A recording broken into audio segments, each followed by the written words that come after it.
यो रिसको झोकमा बोलेको कुराले चाहिँ पछि आफैलाई पछुतो हुने रहेछ। बिहान अब बुढोसँग झगडा पर्दाखेरि है तिम्रो केही चाहिए छैन मलाई, एउटा त अब ज्यान त म चटपटे बेचेर नि पाल्छु भनेर बोलिहालेँ है।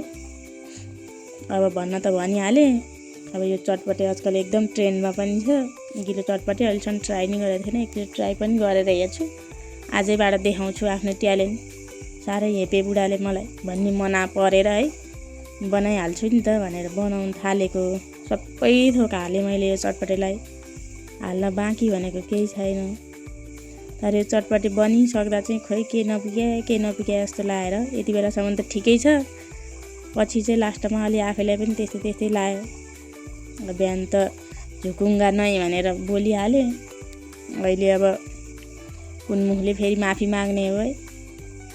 यो चटपटेलाई चाहिँ के नपुग्यो होला त यो। ल खाँदा टेस्ट चाहिँ एकदम मिठो थियो, तर हेर्दाखेरि यो खोइ के नमिल्या जस्तो लाग्यो मलाई चाहिँ।